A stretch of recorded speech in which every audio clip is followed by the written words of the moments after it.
Bismillahirrahmanirrahim. Assalamualaikum warahmatullahi wabarakatuh. Alhamdulillahi wahda, sadaqa wa'dah, wa nasyara abdah, wa a'azza zundah, wa hazamal ahjaba wahdah. Asyhadu an la ilaha illallah wahdahu la syarikalah, wa asyhadu anna Muhammadan abduhu wa rasuluh la nabiyya ba'dah. Allahumma salli ala Sayyidina Muhammad wa ala ali Sayyidina Muhammad kama sallaita ala Ibrahim wa barik ala Sayyidina Muhammad wa ala ali Sayyidina Muhammad kama barakta ala Ibrahim innaka Hamidum Majid. Subhanaka la ilma lana illa ma 'allamtana innaka antal alimul hakim. Subhanaka Allahumma rabbana wa bihamdika asyhadu an la ilaha illa anta astaghfiruka wa atubu ilaik. Astaghfirullahaladzim, astaghfirullahaladzim, astaghfirullahaladzim. Allazi la ilaha illa huwal hayyul qayyum wa atubu ilaih min jami'il ma'asi wa zunub la hawla wa la quwata illa billahil aliyyil azim. Allahumma alhimna rushdi wa a'idna min syarri nafsi. Allahumma aghnina bil ilmi wa zayyina bil hilmi wa akrimna bitaqwa wa zamilna bil afiyah. Allahumma anfa'na bima 'allamtana wa alimna ma yanfa'una wa zidna ilmana fiman wa sallallahu ala sayyidina Muhammadin wa ala alihi wa sahbihi wa barik wasallam. Mari kita sadari dengan sepenuh hati kita bahwa betapa tiada daya dan upaya kita di dalam kehidupan ini kecuali diberi kekuatan oleh Allah Subhanahu wa ta'ala. Mari kita sadari bahwa malam ini, saat ini kita telah dihadirkan oleh Allah di tempat ini karena kasih-Nya yang luar biasa untuk kita. Oleh karenanya, mari kita syukuri kenikmatan ini dengan membaca hamdalah. Alhamdulillahirabbil alamin. Mari kita sanjungkan salawat dan salam kepada junjungan kita Nabi Allah yang agung, Nabi besar Muhammad Rasulullah sallallahu alaihi wasallam. Seraya bersalawat kepadanya. Allahumma salli ala Sayyidina Muhammad wa ala ali Sayyidina Muhammad. Mari kita bertawadu kepada Allah. Kita mohon ridho dan berkahnya. Semoga Allah membukakan pintu pemahaman bagi kita, memberikan kemudahan untuk mengamalkan apa yang kita fahami, sehingga berbuah perubahan pada diri kita menjadi lebih bernilai di dalam kehidupan ini. Seraya kita memulai majelis ilmu ini dengan membaca basmalah. Bismillahirrahmanirrahim.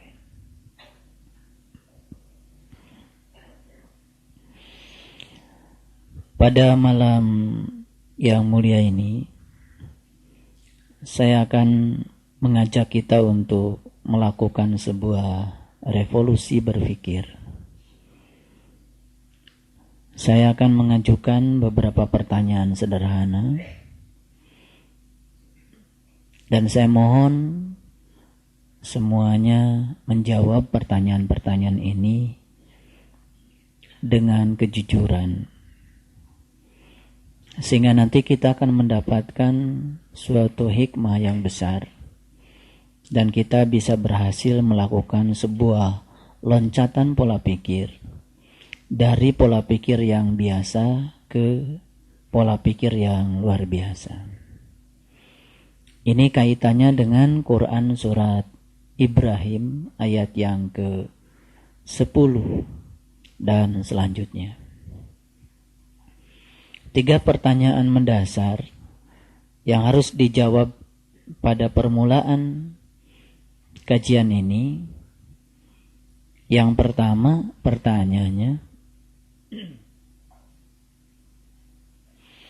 kapan saat yang paling penting? Kapan saat yang paling penting? Tidak usah melihat kiri kanan dan dijawab oleh diri sendiri. Kapan saat yang paling penting? Karena kita ngaji sudah cukup lama, jadi sudah saatnya saya memberikan ujian. Tapi tidak perlu dikumpulkan. Pertanyaan yang kedua, siapa yang paling penting? Tentu saja di dalam kehidupan ini. Ya. Jadi pertanyaan yang pertama tadi itu, kapan saat yang paling penting di dalam kehidupan kita masing-masing? Yang kedua pertanyaannya, siapa yang paling penting dalam kehidupan kita masing-masing? Dan pertanyaan yang ketiga adalah, apa yang harus kita lakukan yang paling penting di dalam kehidupan ini? Apa yang harus dilakukan yang paling penting di dalam kehidupan ini? Silakan semuanya menjawab, boleh ditulis jawabannya atau boleh juga ditulis di dalam pikiran saja. Silakan jawabnya yang bagus, pakai hati. Sekali lagi, ini pertanyaan sederhana, tapi saya akan mengajak kita untuk melakukan sebuah loncatan berpikir. Dari hal yang biasa ke hal yang luar biasa. Ini ada kaitannya dengan ayat 10 Quran Surat Ibrahim yang akan kita kaji malam ini. Selanjutnya saya akan menjelaskan jawaban saya. Mohon maaf kalau agak beda dari yang lain, karena memang saya suka beda. Tapi insya Allah semua jawaban yang tadi akan terangkum dalam jawaban saya. Mungkin pernah naik Metro Mini, lalu ada tulisan, hari ini bayar, besok gratis. Pernah itu? Ya. Besok begitu naik lagi, hari ini bayar, besok gratis. Di saat lain naik lagi, hari ini bayar, besok gratis. Bayar terus kan? Oke. Karena gratis itu besok. Jadi maksud saya. Oleh karena itu kalau saya ditanya, kapan saat yang paling penting? Jawabannya adalah saat ini. Makanya saat ini, kalau dalam bahasa Inggris kan the present. Betul ya? Present itu apa artinya? Present. The present. Apa present? Present itu hadiah. Ya kan? Bukan. Bukan. Kalau kita lihat dalam bahasa Inggris, ya, betul, kita kan selama ini tahu the present tense, saat sedang berlangsung. Kalau past tense, itu sudah. Kalau future tense, yang akan datang. Tapi kalau kita lihat, present itu sebetulnya hadiah. Oleh karena itu, maka saat ini adalah hadiah. Kalau kita ingin tahu, apa sih hadiah yang paling besar untuk kita? Jawabannya adalah saat ini. Kenapa? Karena yang setelah berlalu, itu tinggal sejarah. Tadi yang menjawab, saat dimana saya akan, itu nanti. Akan tercapai belum? Belum tentu. Sebetulnya saat yang paling penting adalah saat ini. Ngerti? Belum ngerti juga. Sabar. Ini loncatan berpikir masalahnya. Kemudian kalau saya ditanya, siapa orang yang paling penting? Yang saya tanya orang kok. Siapa orang yang paling penting dalam kehidupan saya? Saya akan jawab, orang-orang yang sedang dekat dengan saya sekarang. Sebab saya tidak hidup di masa yang akan datang, saya juga tidak hidup di masa lalu. Saya sedang menghidupi hidup bersama dengan orang-orang yang ada di sini saat ini. Saya mau bahagia, saya mau sedih, sekarang. Kalau saya mau sedih, udah kelahi aja kita semua di ruangan ini semua. Betul nggak? Kalau saya ingin bahagia, mari kita senyum-senyuman semua, saling menghargai, saling peduli. Saat ini juga kita bisa bahagia. Betul? Kalau saya ditanya, pertanyaan yang ketiga, apa yang harus saya lakukan yang paling penting dalam kehidupan saya?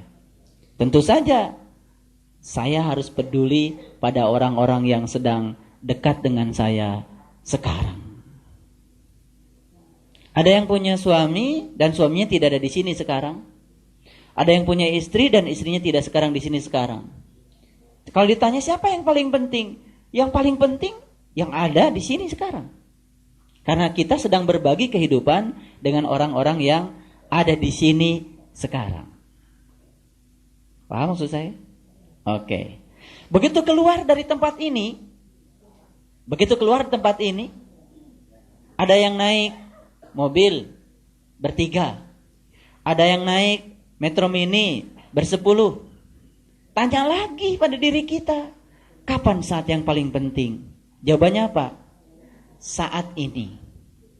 Saat ini yang sudah berlainan dengan yang sekarang, tapi tetap saat ini. Betul. Siapa orang yang paling penting? Orang-orang yang sedang satu mobil dengan saya. Apa yang harus saya lakukan yang paling penting? Saya peduli kepada mereka dan melakukan yang terbaik untuk mereka. Besok jam 5 pagi bangun dari tidur. Tanya lagi diri kita, kapan saat yang paling penting? Sekarang. Siapa orang yang paling penting? Adalah orang-orang yang sedang dekat dengan saya sekarang. Apa yang harus saya lakukan yang paling penting? Melakukan sesuatu kepada orang-orang yang terdekat dengan saya sekarang. Munculkan pertanyaan ini setiap kapan saja, maka kita akan tahu bahwa saat di mana kita ada itu adalah saat yang paling penting. Akhirnya semua tempat menjadi penting. Semua saat menjadi penting. Betul? Dan semua orang yang sedang dekat dengan kita menjadi orang yang paling penting. Dan akhirnya semua kita akan melakukan hal yang penting dalam hidup kita, maka kita insya Allah akan menjadi orang yang penting. Ketika bangun dari tidur jam 12 malam, tanya diri kita, kapan saat yang paling penting? Sekarang. Ketika kita memunculkan pertanyaan ini setiap saat, kapan saat yang paling penting? Beranikah kita menyia-nyiakan waktu?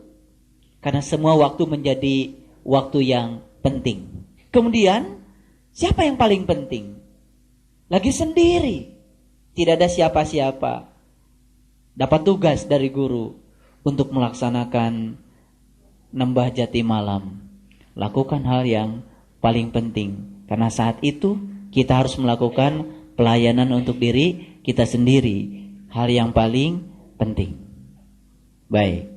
Sekali lagi, saya bertanya, kapan saat yang paling penting? Jawabannya apa? Saat ini.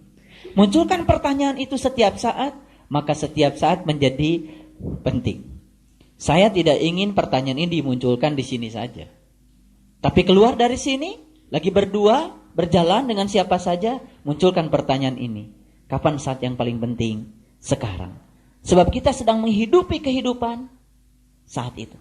Yang akan datang, belum tentu kita bisa sampai ke sana. Yang telah berlalu, itu juga tinggal sejarah. Maka sesungguhnya, itulah janji Allah, itulah sumpahnya Allah. Maka Allah bersumpah, demi waktu, sesungguhnya manusia itu berada dalam kerugian. Siapa yang rugi? Orang-orang yang tidak pernah mengetahui bahwa saat itu adalah saat yang paling penting. Apakah jawaban yang tadi terangkum di dalam jawaban itu? Terangkum. Saat dimana ayahanda sedang menemuinya. Itu saat yang paling penting. Kapan itu terjadi?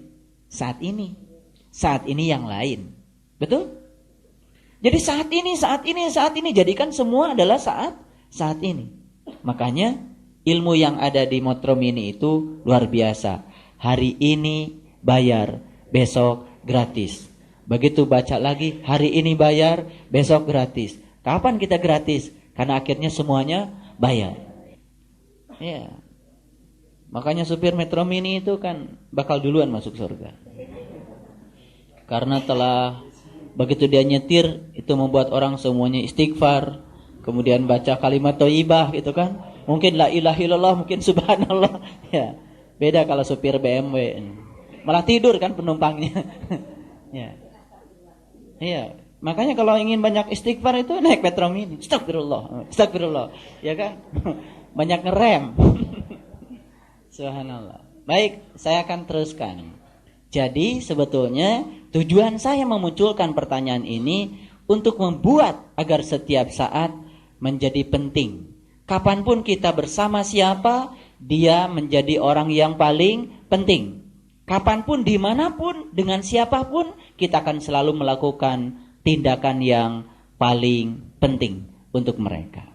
Memberikan pelayanan, kemudian kita memberikan senyum, membahagiakan mereka, di situ letaknya kebahagiaan. Sampai di sini bisa memahami. Baik, bagaimana supaya kita setiap saat itu bisa menjawab 3 pertanyaan tadi? Kapan saat yang paling penting, siapa yang paling penting, dan apa yang harus kita lakukan yang paling penting. Maka setidak-tidaknya kita harus punya 4 bekalnya. Bekal yang pertama adalah, atau boleh dikatakan bukan bekal ya, tapi kalau seseorang itu selalu memunculkan 3 pertanyaan penting di dalam dirinya, maka akan muncul yang pertama adalah selalu merasa berkecukupan setiap saat. Baik, saya mau tanya sekarang. Ada yang suka masuk angin? Ada. Kapan terjadi itu? Kalau perutnya kosong. Salah siapa itu? Masuk anginnya sekali, 2 kali, 10 kali, 100 kali. Oh, berarti perut kosongnya sering ya? Nggak apa-apa, memang kita kan suka begitu ya, melakukan hal yang salah berulang-ulang. Tapi intinya bukan itu. Ketika cuaca buruk, mungkin saja ada orang punya tubuh sangat terpengaruh oleh cuaca buruk. Karena ketahanan tubuhnya tidak kuat. Betul nggak? Ketika ketahanan tubuhnya tidak kuat, maka dia menjadi rentan terhadap penyakit. Kenapa ketahanan tubuhnya tidak kuat?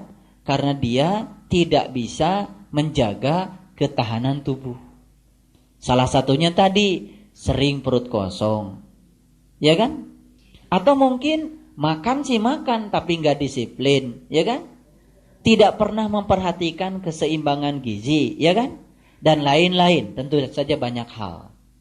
Tapi intinya, ketika tubuh kita rentan terhadap penyakit, daya tahan tubuh kita itu menjadi sangat buruk ketika cuaca buruk, maka dengan sendirinya cuaca buruk menjadi sangat mudah berpengaruh terhadap kesehatan kita. Bagaimana caranya supaya cuaca di luar kita yang buruk tidak berpengaruh pada kesehatan tubuh kita? Satu-satunya cara adalah meningkatkan ketahanan tubuh kita. Paham? Oke. Cuaca buruk saya umpamakan saja kehidupan. Di luar kita itu tidak selalu baik kehidupan. Tidak selalu positif kehidupan. Tidak selalu menyenangkan kehidupan. Dan tidak selalu kehidupan itu memberikan apa yang kita ingin. Lalu ketika kita mendapat yang tidak kita ingin, anggap saja di luar diri kita sedang ada cuaca buruk. Di dalam diri kita ada yang bernama jiwa. yang jiwanya ringkih, gampang masuk angin. Otomatis ketika di luar dirinya ada sesuatu yang buruk, dalam tanda kutip yang ada di pikiran dia saja buruk. Sebetulnya baik buruk itu tidak pernah ada di semesta ini. Yang ada adalah peristiwa. Yang mengklasifikasi baik buruk kan pikiran kita. Otomatis jiwa kita akan rentan terhadap penyakit. Penyakit jiwa tentu saja. Betul? Oke.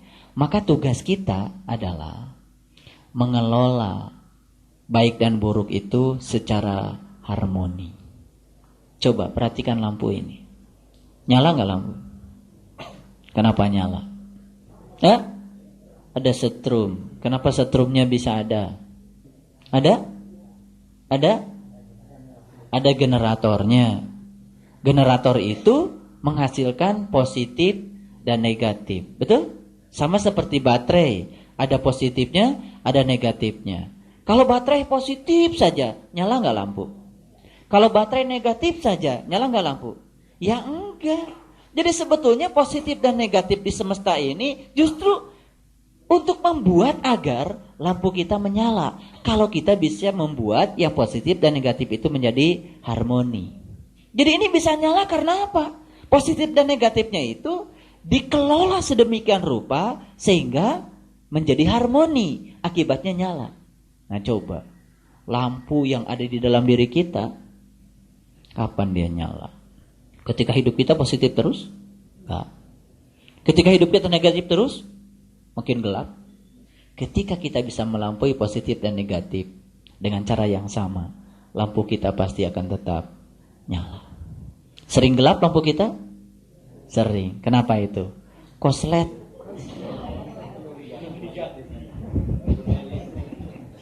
Koslet. Negatif doang gitu ya. Nah, jadi makanya itu. Jadi sebetulnya kita itu tidak perlu kaget kalau dalam hidup ada positif dan ada negatif. Sebab itu bisa membuat lampu kita menjadi nyala. Sabar kita itu bisa menjadi naik kalau ada ujian. Kekuatan kita menjadi kuat kalau ada ujian. Jadi sebetulnya itu untuk menaikkan tegangan kita. Kalau tegangannya tinggi kan lampu nyalanya juga jadi bagus. Betul enggak?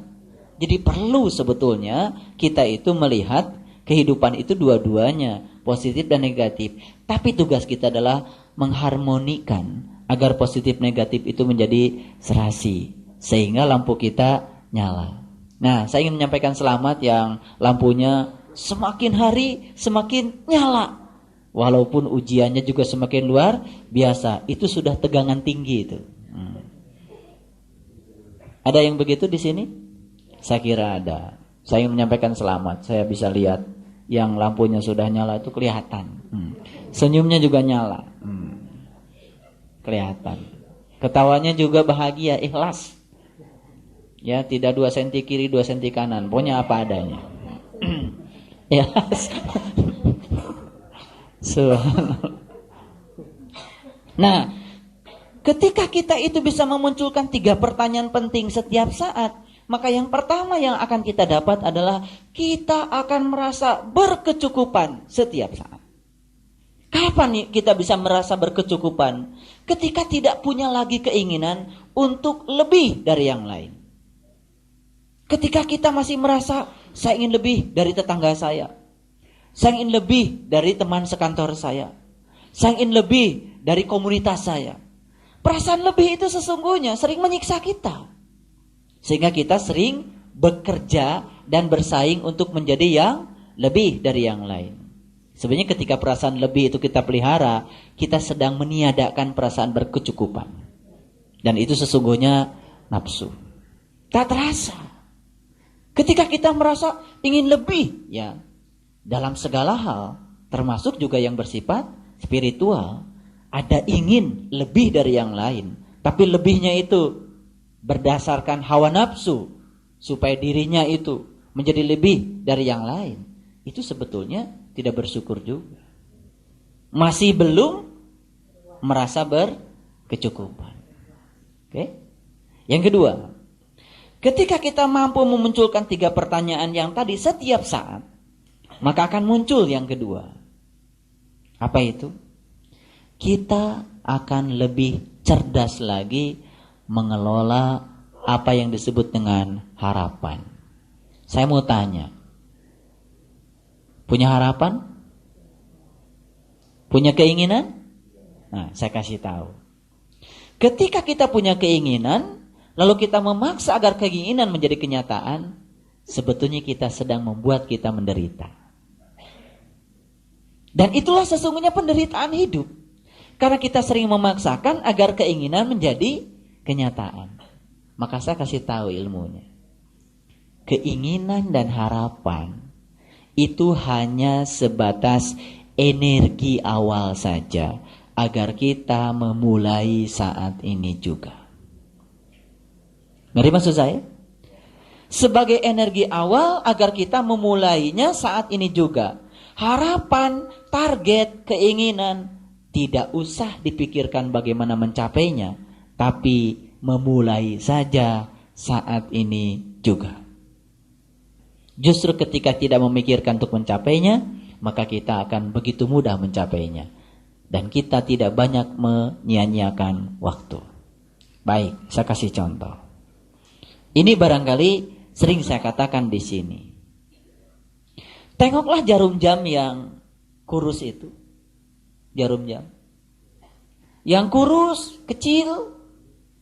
Kemudian suatu saat jarum jam itu ditanya sama pemilik jam. Jarum jam, mau nggak kau berdetak 86.400 kali dalam sehari? Jarum jamnya ini pernah belajar matematika. 86.400 itu banyak atau sedikit? Banyak. Lalu jarum jam mengatakan, nggak sanggup dong. Masa saya harus berdetak sebanyak itu, sudah kurus seperti ini?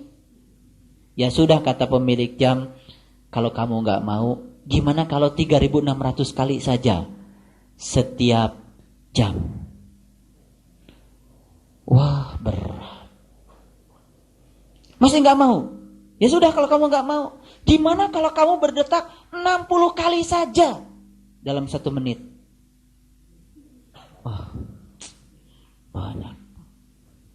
Sudah, kata pemilik jam, bagaimana kalau kamu berdetak 1 kali saja dalam 1 detik?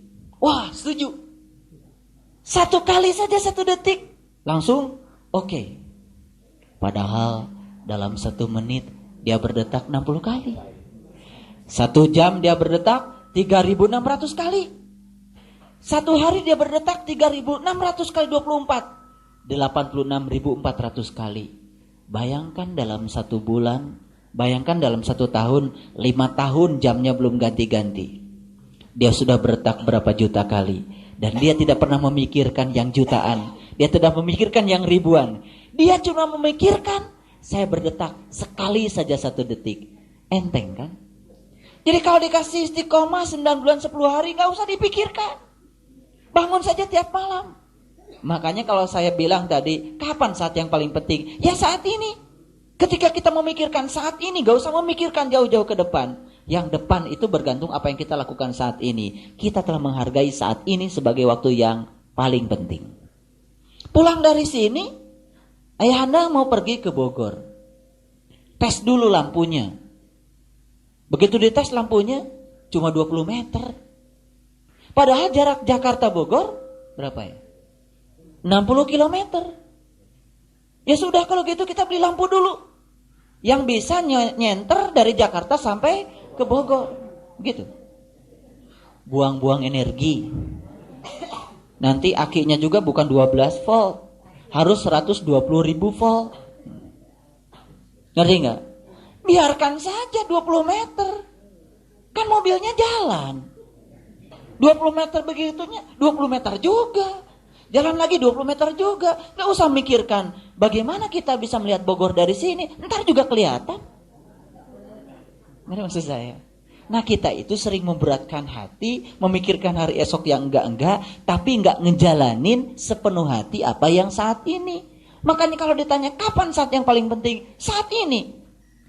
Fokus pada apa yang ada saat ini. Lakukan yang terbaik saat ini. Di depan itu bergantung apa yang dilakukan saat ini. Saya katakan ini adalah revolusi berpikir. Karena kita selama ini sering menjadi berat menghadapi hidup karena kita terlalu memikirkan hari esok yang enggak. Kadang-kadang lihat anak-anak kecil-kecil, ada yang katakan sama saya, aduh Pak, kalau saya mati besok anak saya masih kecil. Nah, itu sama dengan harus punya lampu yang bisa nyenter dari Jakarta ke Bogor. Ya kalau kamu mau mati ya mati aja. Lah itu soal anak apa ya? Allah kasih mati berarti sudah itu yang terbaik bagi dia. Nanti ada jalannya. Pasti akan diberi jalan oleh Allah. Banyak juga di antara kita ya yang sudah tinggalkan ibu bapaknya sejak kecil mati, hidup juga sampai sekarang. Betul nggak? Jadi maksud saya, kenapa kita tidak fokus pada saat ini saja? Bersama dengan orang-orang yang sedang ada dekat dengan kita saat ini. Dan lakukan yang terbaik pada mereka. Sesungguhnya kita sedang hidup tidak bersama siapa-siapa. Tapi sedang hidup bersama dengan orang-orang yang sedang dekat dengan kita. Maka semua orang yang ada di ruangan ini adalah orang-orang yang paling penting bagi saya saat ini. Nanti saya pindah ruang kemana? Mereka yang paling penting bagi saya. Tadi saya habis ceramah di Fatmawati. Mereka adalah orang-orang yang paling penting bagi saya. Dan pertanyaan ini tidak boleh berhenti. Harus berulang-ulang. Dimanapun, kapanpun, munculkan pertanyaan ini. Karena ini adalah pertanyaan yang paling penting.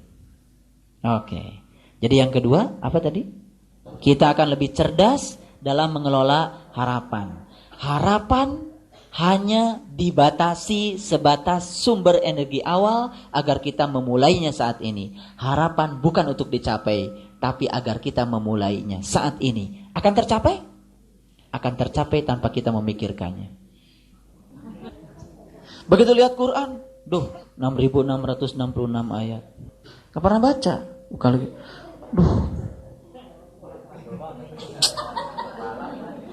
Tebal banget. Ini simulasi saja bahwa kita memang suka seperti itu. Tapi datang saja ngaji ke Muda Parsi seminggu sekali. 2 ayat, Ar-Ra'd selesai. 2 ayat, Ibrahim selesai. Nanti begitu sudah lama terkejut, ngaji cuma seminggu sekali, kok udah selesai 30 juz. Rasul itu mengatakan, kebaikan yang sedikit dilakukan terus menerus. Itulah yang bernama kebaikan. Tapi kalau kita melakukan kebaikan yang banyak tapi cuma sekali, sesungguhnya itu bukan kebaikan. Itu adalah hawa nafsu.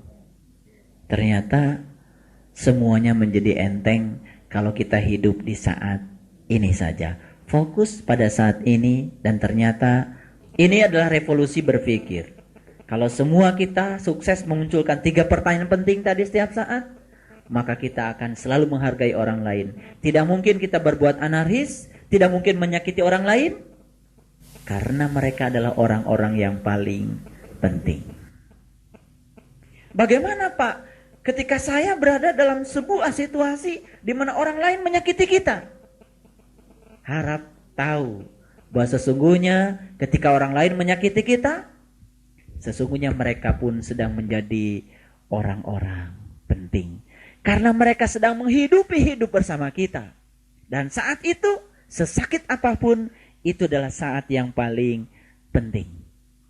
Oleh karena itu, terhadap mereka yang menyakiti kita, lakukan tindakan yang paling penting. Peduli pada mereka, sayangi mereka. Sesakit apapun tindakan mereka pada kita, maka kita akan menjadi orang yang penting. Paham maksud saya? Kalau memunculkan pertanyaan itu di saat situasi seperti ini, itu biasa.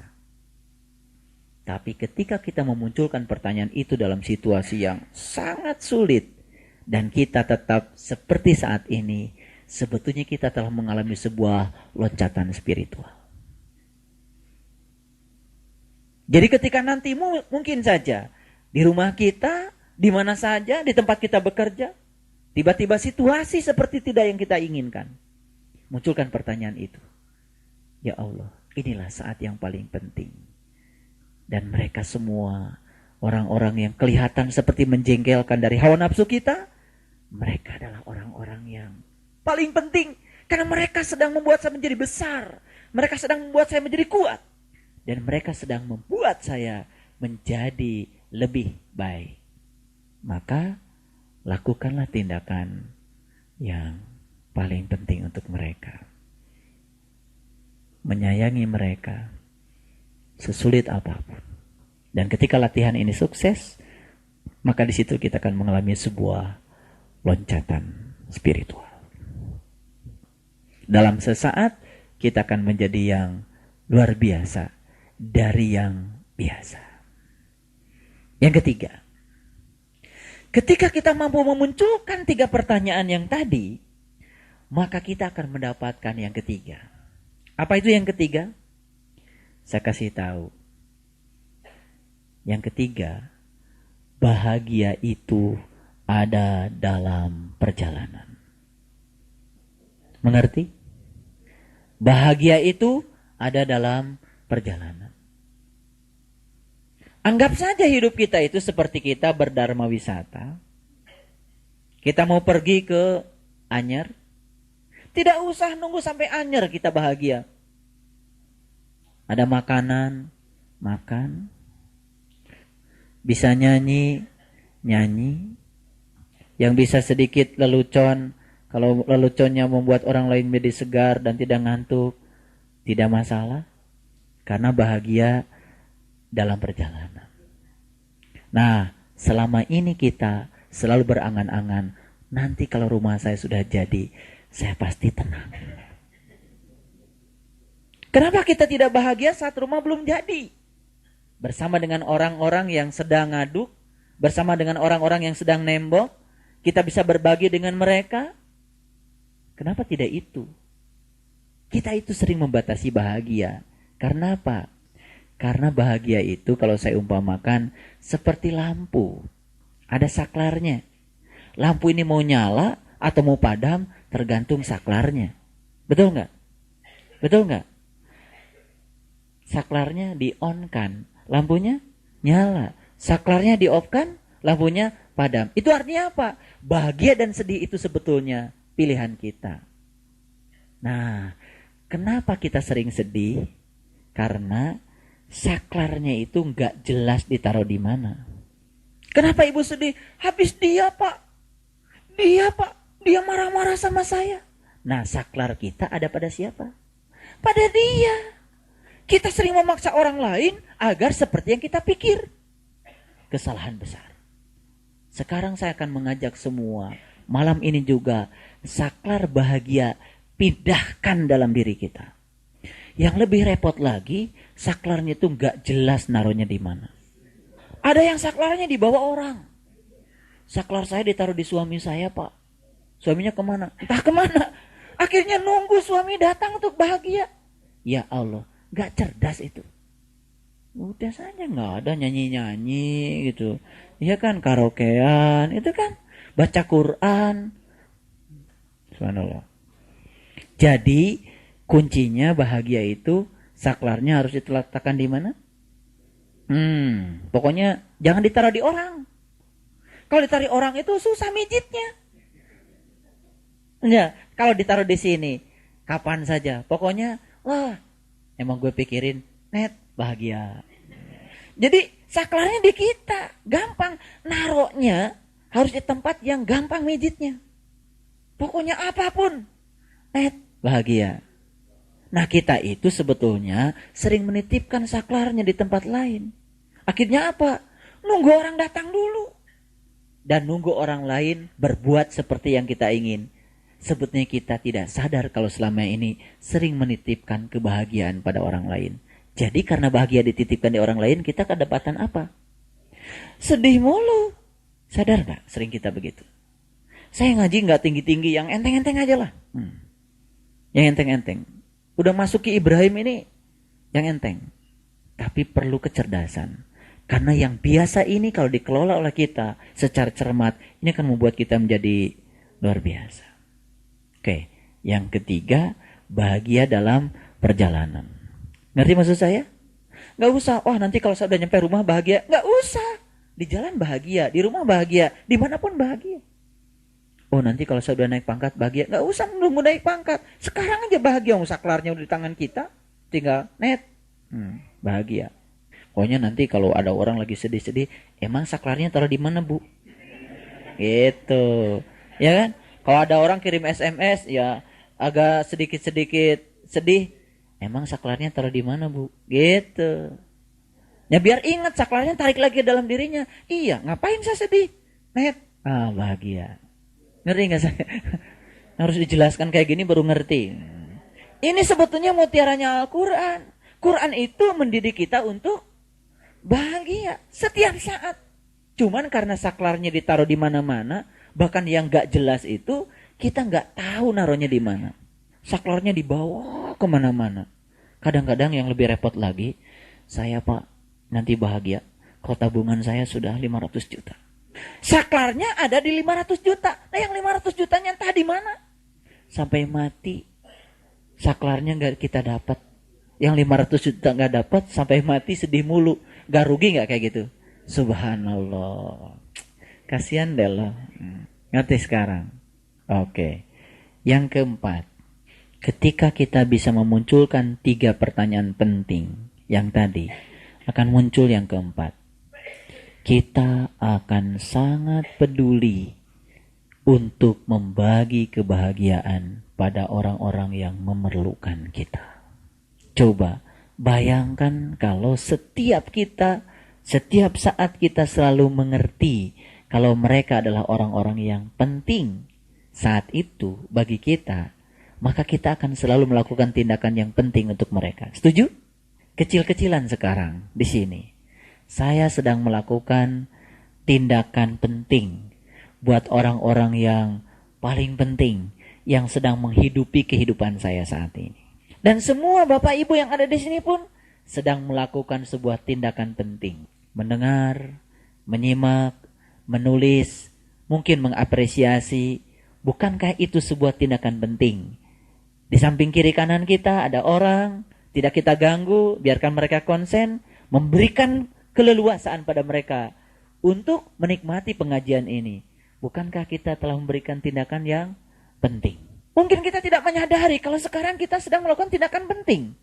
Kiri kanan kita hargai, tidak mau kita ganggu, karena kita ingin memberikan tindakan yang paling penting untuk orang-orang yang paling penting yang sedang dekat dengan saya saat ini juga.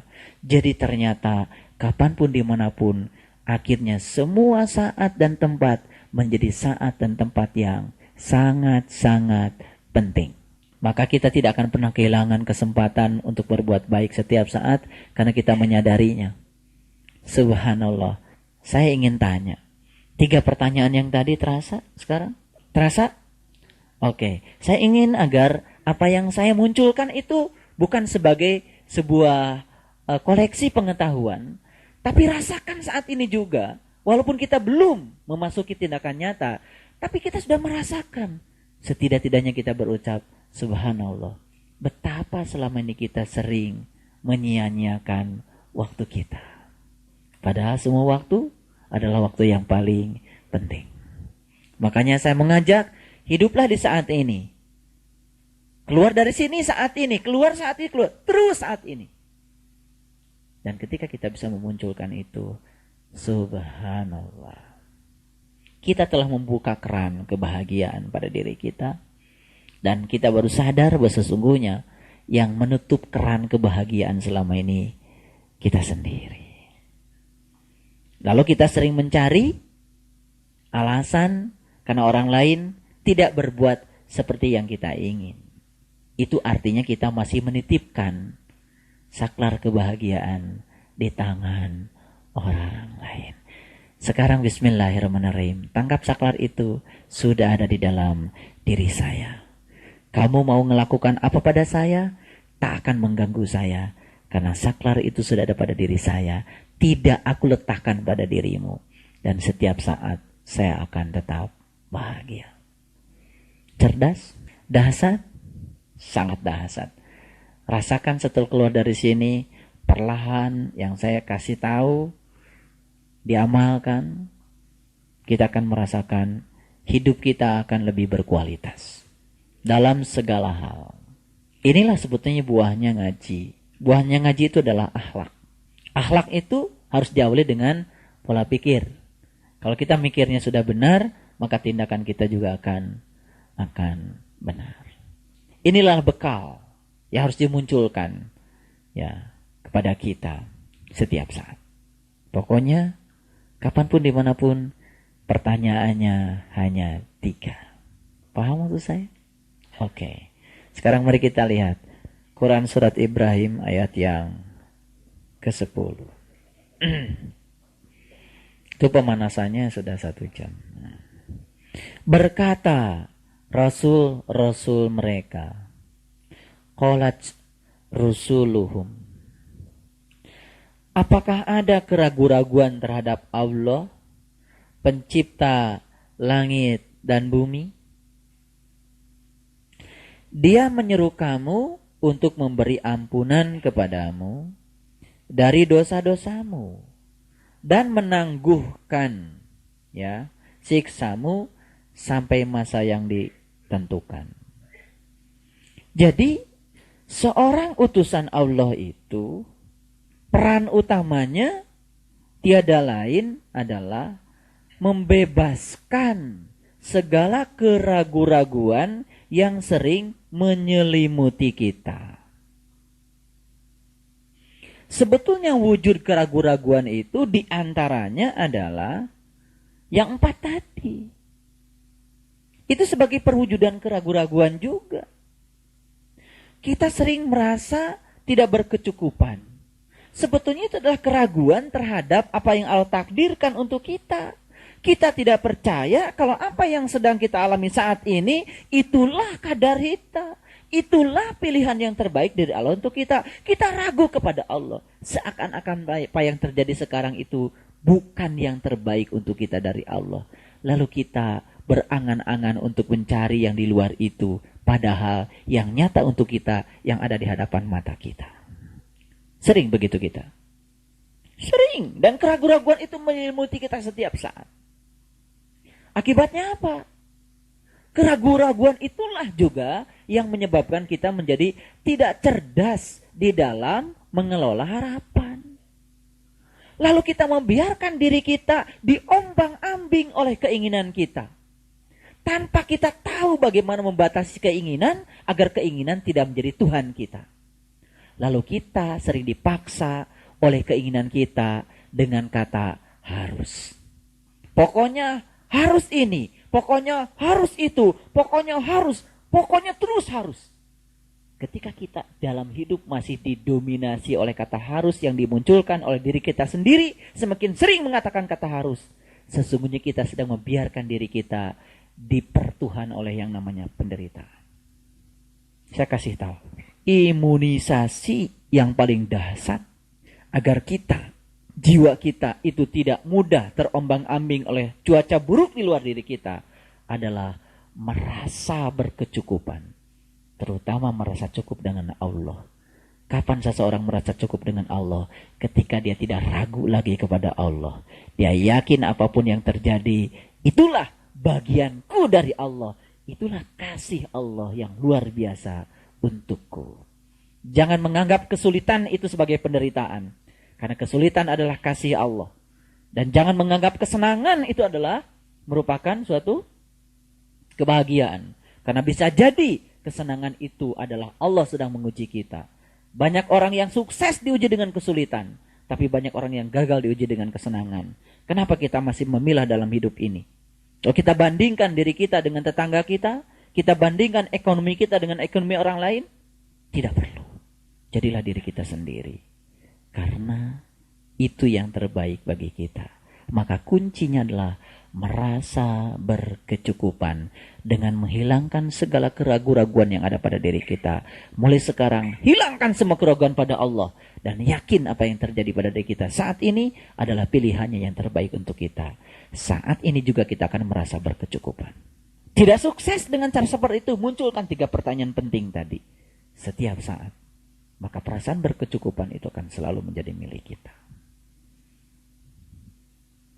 Baik, yang berikutnya. Ya.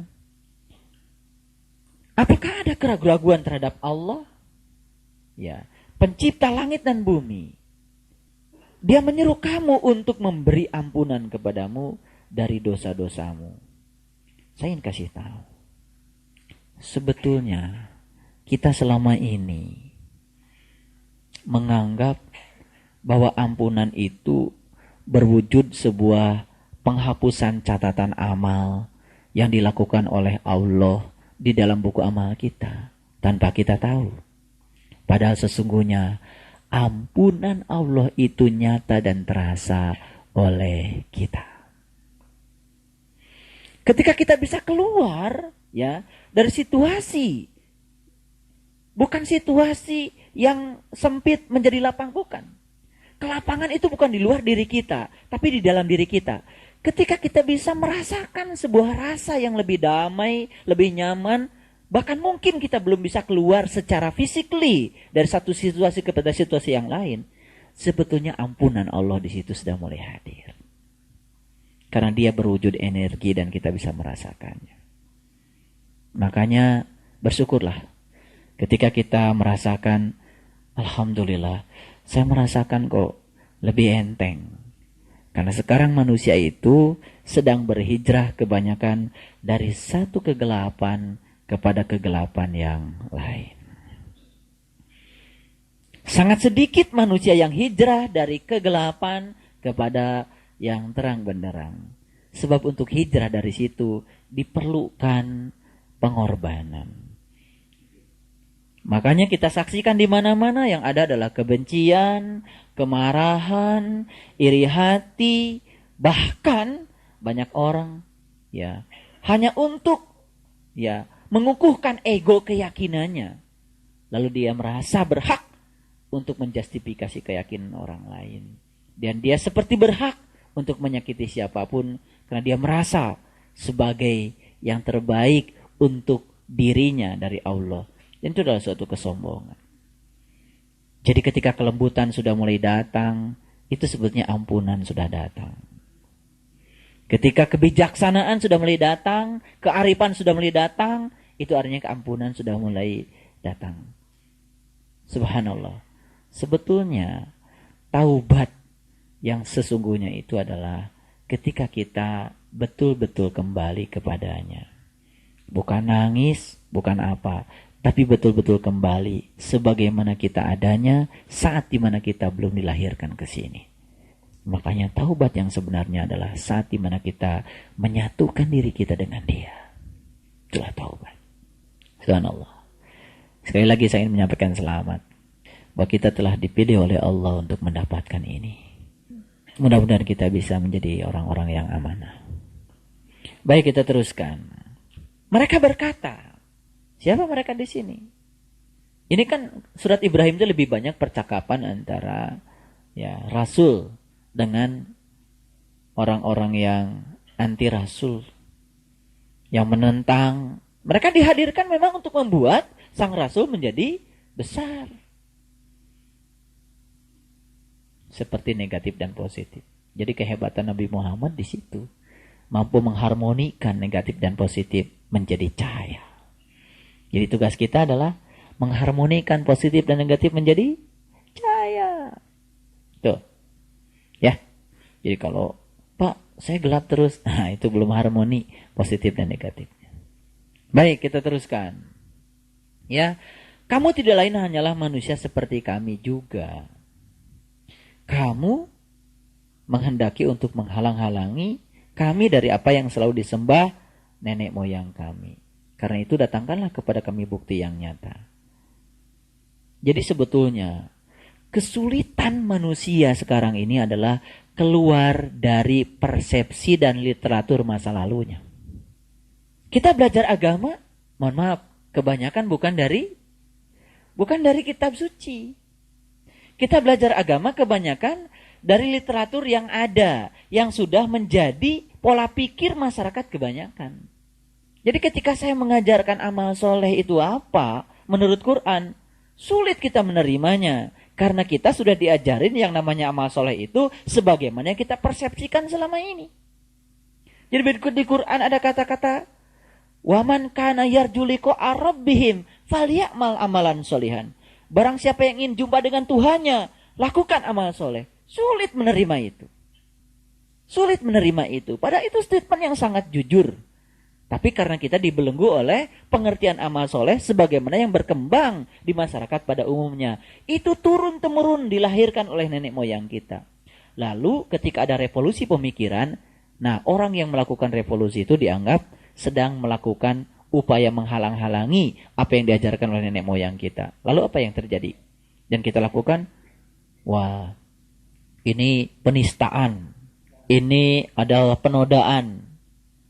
Sangat relatif. Penistaan kata siapa? Penodaan kata siapa? Nah Allah itu tidak pernah ya merasa dinistakan dan merasa dinodai. Allah itu maha segalanya. Semua orang beriman tidak akan mengubah kemuliaan Allah. Semua orang kafir juga tidak akan mengurangi kemuliaan Allah. Sebetulnya apa yang kita lakukan itu untuk diri kita sendiri. Itu sebabnya spiritual itu sangat individual. Makanya kita tidak berhak untuk memaksakan keyakinan kita pada orang lain. Dan kita juga tidak berhak orang lain agar mengakui keyakinan kita. Lana a'maluna walakum a'malukum. Sendiri-sendiri. Jadi sebetulnya kita ini sekarang sedang melihat ya produk dari proses pendidikan agama. Saya tidak mau menjustifikasi pendidikan agama selama ini prosesnya seperti apa. Lihat saja hasilnya. Hasilnya adalah kita menyaksikan begitu melihat manusia yang rentan terhadap situasi yang di luar dirinya. Manusia yang mudah marah, manusia yang mudah bertindak anarkis, itu produk. Dan kita harus jujur sebetulnya produk itu dihasilkan dalam suatu proses. Jadi kalau produknya seperti itu, pertanyaan besar. Proses yang selama ini dijalani seperti apa? Itulah barangkali tugas kita semuanya. Kita tidak cukup ya menafkahi diri kita dengan apa yang kita dapat. Itu juga mesti egois. Ada tugas baru bagi kita. Bagaimana kita menjadi hidup? Maka kita harus mampu memberi kepada orang lain agar kita bisa hidup. Makanya tugas dakwah tidak hanya ada di tangan saya.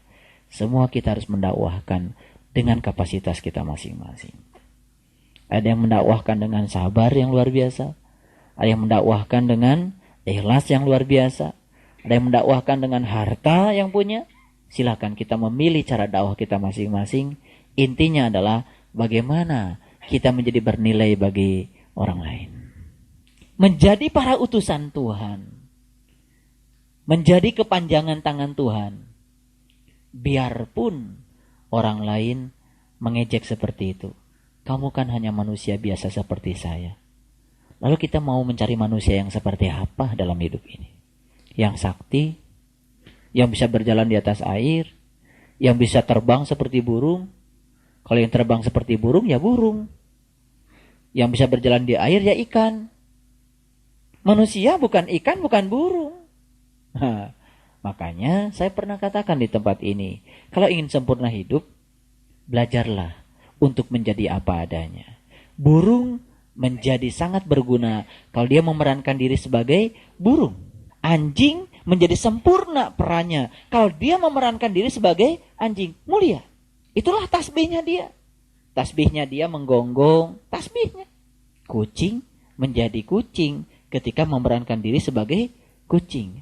Yang celaka, manusia memerankan diri sebagai kucing, sebagai anjing.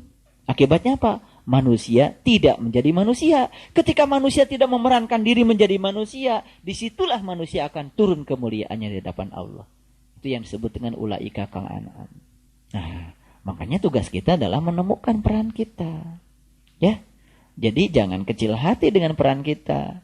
Wah, saya Pak, perannya cuma tukang sapu. Itu peran yang luar biasa. Tiap hari bikin bersih halaman, bikin bersih taman, itu peran. Dan kalau kita menyadari peran itu juga menjadi berkah. Nah, kita itu sering menjadi kecil hati ketika kita tidak merasa berkecukupan dengan peran kita. Padahal sudah jelas Allah mengatakan, la in syakartum la azidannakum. Kalau merasa cukup, aku akan tambah. Jadi ternyata kunci untuk ditambah kenikmatan oleh Allah tuh merasa berkecukupan dulu. Ketika kita ingin lebih, nah, kata lebih itulah yang telah membuat kita menjadi menderita. Kalau kita memaksakan diri agar Ya, apa yang kita inginkan menjadi sebuah kenyataan. Itulah kegagalan hidup. Baik, kita teruskan. Ya. Rasul-rasul mereka berkata kepada mereka, kami tidak lain hanyalah manusia seperti kamu. Akan tetapi Allah memberi karunia kepada siapa yang Dia kehendaki di antara hamba-hambanya. Dan tidak patut bagi kami mendatangkan suatu bukti kepada kamu, melainkan dengan izin Allah. Dan hanya kepada Allah sajalah hendaknya orang-orang mukmin bertawakal.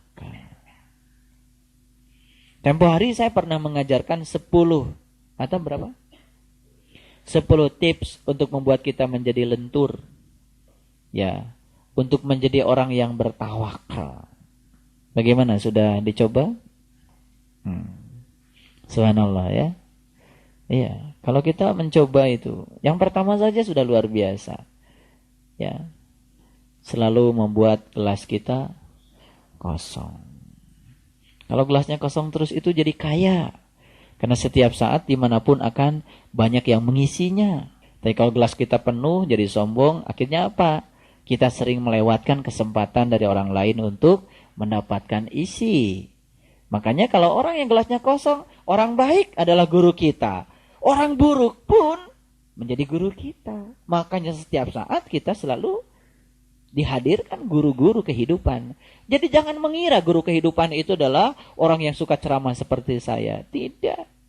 Guru-guru kehidupan adalah siapa saja orang yang dipertemukan dalam kehidupan kita. Mereka adalah guru-guru kehidupan kita. Yang baik, yang buruk, yang jahat, yang lembut, semua adalah guru-guru kehidupan kita. Kan terserah kita mau memandangnya seperti apa. Betul? Subhanallah. Nah, jadi ya biasanya ya orang-orang yang masih tertutup penglihatan kolbunya itu ya melihat sesuatu itu dahsyatnya itu dari sisi lahirnya saja. Padahal sebenarnya kedahsyatan itu akan terjadi kalau kita membuka sisi lahirnya. Di balik yang lahir itu adalah kedahsyatan.